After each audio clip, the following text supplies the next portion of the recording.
Hello, this is Robin, and this is the second time that I've tried to tape this video. So let's go for round two. Welcome to all my subscribers, whether you be new or the ones that's been with me since day one. I would not have this channel if it wasn't for yuns. I thank you from the bottom of my heart. I'm holding the camera, so I'm sorry if it moves a lot. The lighting is not the greatest. I am trying to get used to being on tape before I start to tackle the lights and everything else. So hopefully just bear with me, but I feel I'm getting a little bit better, a little bit calmer. This video is nothing particular. I just was going to call it Let's Chat.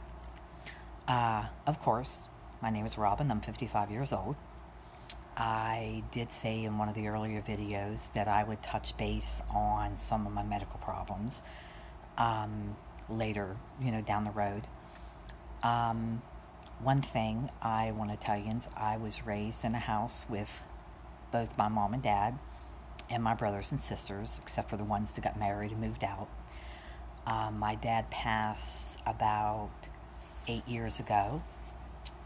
He was one of the most patient, loving fathers I'd ever want to have. I'm so glad for my dad.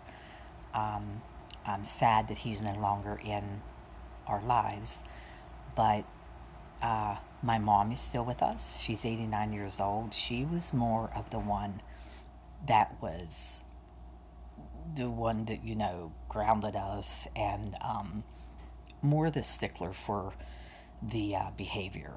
But I'm thankful the way she was. I think all of her kids turned out relatively decent. None of us has been in trouble or in jail, thank goodness. She gets around really good. She still lives by herself. She, goes to church. She still cooks. She still cleans. If I can get around half as good as she does at her age, I will be very, very thankful. I was diagnosed just not too long ago with insomnia. I always wondered and knew there had to be a reason why I can't sleep. And I think my body just goes to sleep from being so tired and wore out. That's when I get my rest. Being up all night and being tired all day is just not a good thing. It's very stressful. Plus, I was diagnosed with depression, which I knew that from a long time ago, and panic attacks and anxiety attacks, which I am 100% sure a lot of you deal with that. Some of my subscribers I've heard lightly touch base about that.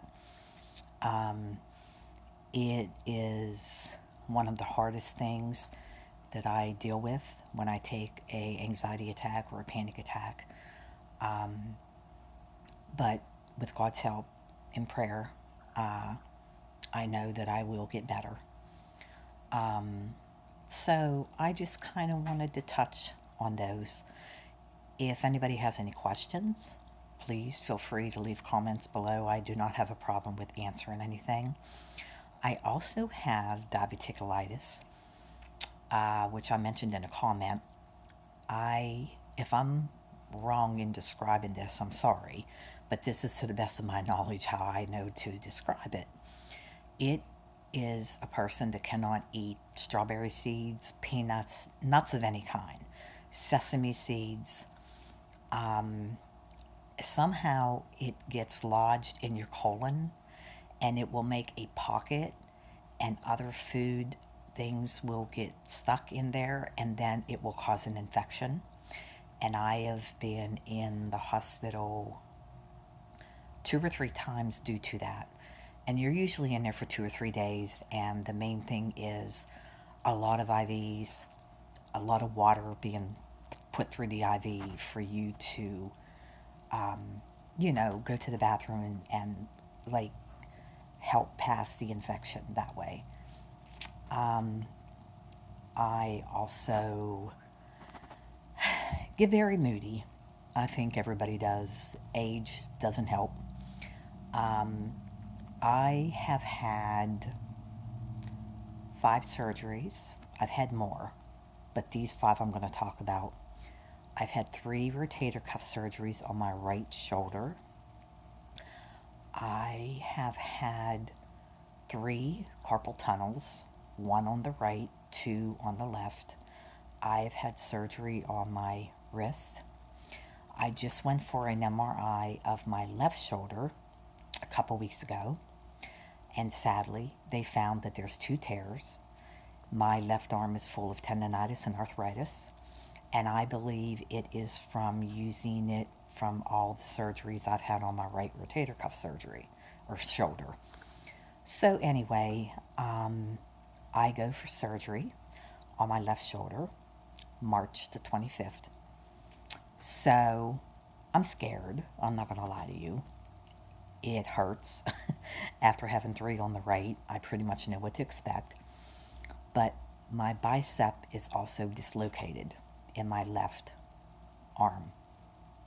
And it's not the kind of dislocation where they can just, put you to sleep and, just pop it back in. Where the tear is in I think the back of it, one of the tears, and every time, different ways I move my arm, it pops out and then just pops back in. So I need to go in and get that fixed. And usually my surgeries were in October or November because I figured it was winter time.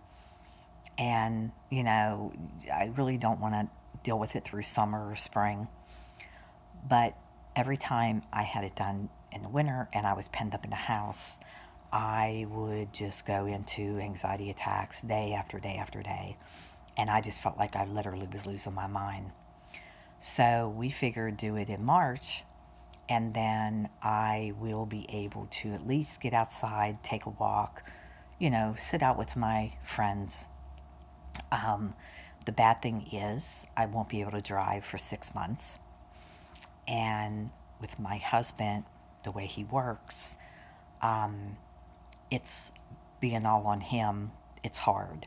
My children work and have their families, and they do help me as much as they can. It's going to be rough 6 months. I'm used to driving. I'm used to going where I want to go when I want to go. I'm not never dependent on anybody, thank God, because I have my own vehicle. I have not worked in a while due to these surgeries, and now this one coming up. It's hard because I like working. I don't like to be dependent on my husband for anything. I've always been pretty well took care of myself, so that's a learning experience. But thankful my husband has been very patient with me, and he has been very loving, and he always takes me to my doctor's appointments, to the grocery stores, and he will even walk up and down the aisles of the Dollar Tree with me.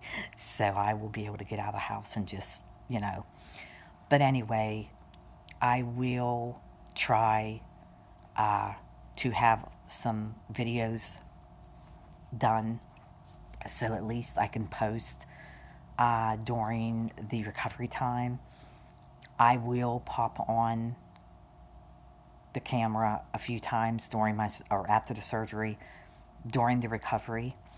I will be in the hospital up to 48 hours after the surgery. That's also new. Every other surgery I've had, it was same-day surgery. I was always allowed to come home. But with this new doctor, he does things a little different. And he said the surgery that I'm having will be a little bit different than the other 3 on the right shoulder. So anyway, this was kind of just a venting, vlogging, whatever you want to call it, talk. I go Saturday for another MRI of my neck. My doctor thinks I have a pinched nerve in the right side of my neck. And I keep telling him, just super glue me back together. but they don't think it's going to work. So I have to laugh about it and joke about it, or I would be sitting and crying every day. So I'm not getting on here for boo-hoo-hoo, Robin. I'm not wanting to know anybody's sympathy. Just trying to give you a little bit more of an update about me and, things that, just to get to know me a little bit better. I did the Did You Ever video. I did Get to Know Me video. So I just figured let's just do one called Let's Chat. Anyway, I think I'm done. This is going into 11 minutes. This is one of the longest videos I think I've ever made. So I hope you enjoyed learning a little bit more about me. I thank you all for watching. I really care about every single one of you. I want to feel like yous could be part of my family, my YouTube family. Please, if you like, please click the like button. Please subscribe and share. I want to thank each and every one of you again from the bottom of my heart. This channel would not be possible without yous. And I am up to 25 subscribers. I cried. I did when I reached 25. I was happy when I reached 10. Would I like more? Yes, I would. Everybody would likes to see their channel improve. And I keep telling you, if there's anything you want me to do or see, jot it down below in the comment box. I do read every single one of your comments. My email is there if you ever want to email me. I am looking into getting a P.O. box soon. Everybody loves to get a card or just a little note. I also am a big person on sending cards out. With everything going on, my husband is using my car right now because his is in the garage getting inspected and getting brakes and getting rotors. So I am hoping to have his truck back Saturday so I can have my car back. I said about time I get my car back, I'll have my surgery, and then I won't be allowed to drive again. So anyway, enough boo-hoo-hoo-hoo. You take care, and I love each and every one of you. And I really, really hope that everybody has a blessed, blessed day and an upcoming weekend. And I'm sending lots of good wishes your way. Take care, and I'll talk to you later. Bye-bye.